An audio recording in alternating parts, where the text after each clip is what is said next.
It's finally here, the last craft for the part 3 series. Yay! I hope you guys enjoy it. Keep tuned to watch. Hey guys, it's a short video. It's only eight and some change of minutes, but as you can tell, I already picked up most of my vinyl pieces. I like to keep mine on the first layer and then take one big one and then transfer it onto the canvas. That's what I like to do. But I'm using my score pen from my Cricut. It works better for me than always trying to use the scraper. So because you know sometimes it just doesn't work. But be patient and just keep on going. Peel, score, peel, score. If it doesn't come up, just keep on doing it, guys.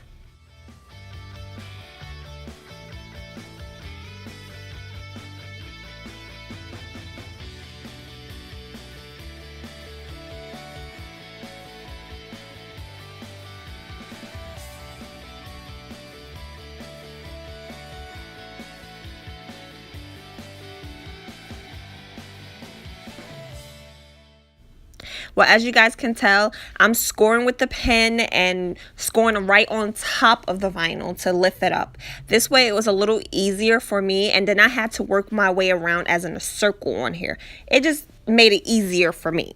Remember guys, there's multiple ways to do things. There's never the one correct way. Everybody has something that's different and that works great for them. If you have a craft that you like and that sometimes it works better than the other way someone else showed you, let me know in the comment box. And also let me know, what's your favorite crafting? Do you like all crafts, one crafts? To me, crafting is a stress relief. Let me know what your crafting is.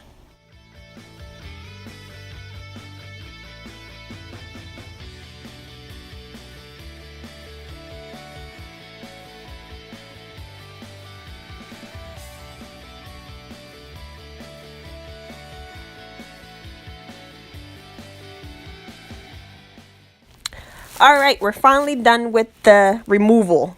Good to go on. Now we're layering, so you want to match the star to star. That way it makes it a little easier. Now, the paper is kind of ruled, so what you're going to do next is you're going to take some tape like I did and put it on all sides, all four sides, to hold it down so it's easier to layer it. It helped me out. It should help you out. If not, just do it your way you want to do it. Now, something about the layering. I notice when I do big projects, layering works sometimes and layering doesn't work. On this one, it worked. Like the more complicated projects I have, layering doesn't work for me. I have to do without the star. I just kind of layer it myself by eye. This wasn't so complicated. It was much more simpler. So the layering worked a better effect for me. Now remember, the thinner the lines and everything, you want to make sure that you kind of have that layering effect, especially if you're not like a visual eye to eye. This is going to match up right here, right now person. So just find a way that works for you and keep on going.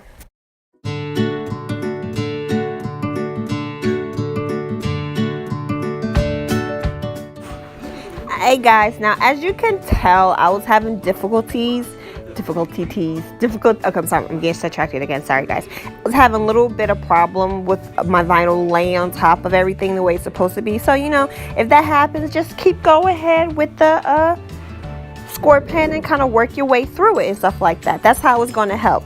Now, excuse me if you see me waddle here a little bit. My daughter decides to come in the room and see what mommy's doing, so she wanted to play. So I'm playing with her with my feet and toes and legs as she crawls around and mess with stuff like she always do.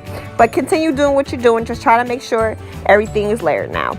Now, as you can see, I got everything done. Doesn't that look beautiful? I love that. I love it. Oh yeah, I was dancing to 2 p.m. when that happened. I was so happy. I had to put my Go Crazy song on for 2 p.m. But here's where I really, really wanted to make sure everything was perfect. Now, sometimes when you put the items on top of each other, they make a little bubble, especially if you didn't lay it down correctly. So I'm just taking my X-Acto knife and just kind of like lifting it up and smoothing it out, smoothing, just to kind of get it to go out the outer way, to make it nice and smooth and easy. So there won't be no bubbles when I finish the project. So that's pretty much how I did it. The same way I took the vinyls off the first time, the same way you're going to take it off and put it on.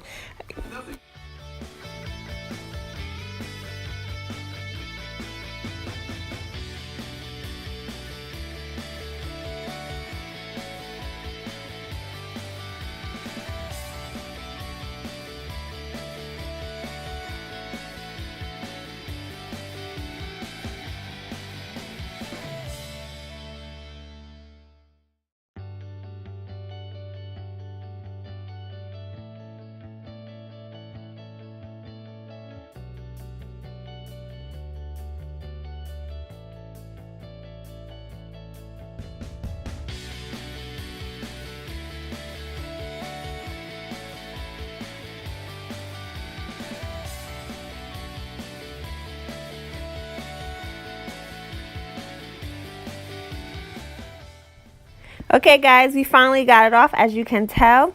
Now we're going to put it on the canvas that we painted. Isn't it pretty?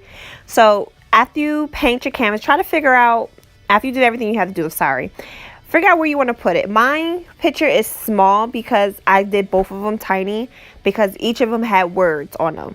This one's going to have words on here because I'm putting a Bible quote, her favorite Bible quote, on here. I just wanted to put an owl because it's going to make it really gorgeous. Now, here's what you decide. If you want the words to be holographic, use the holographic paper. If you do not, I recommend get a different type of vinyl. It's all how you want to design it. Remember, this is your project, your creation, your gift. You figure out how you want to do it.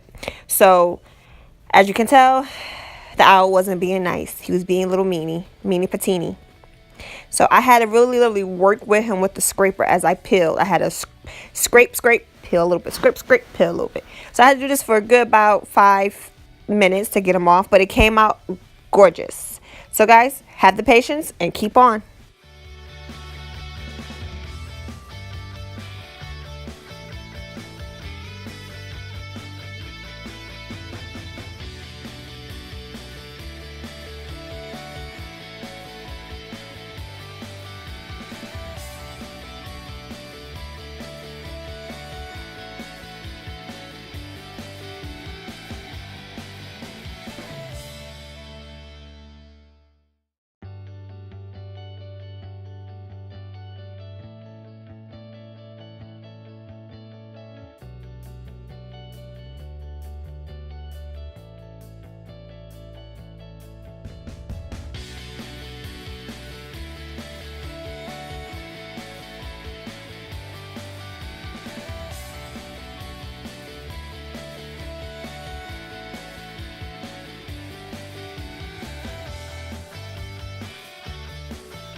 Okay guys, we're finishing up here. As you can tell, I will give you a tip that I did use, is having something hard cover underneath the canvas, so when you're applying the mat with the scraper or with the score pen or whatever you use, that you don't damage the canvas by poking a hole or making it some type of way, damage it some type of way. That way it's easier. After you finish your project, I do recommend that you spray with the clear acrylic matte twice and spray in the ventilated area, so outside. So that is it guys. That is the last part of part 3 gift. I hope you enjoy. Happy crafting.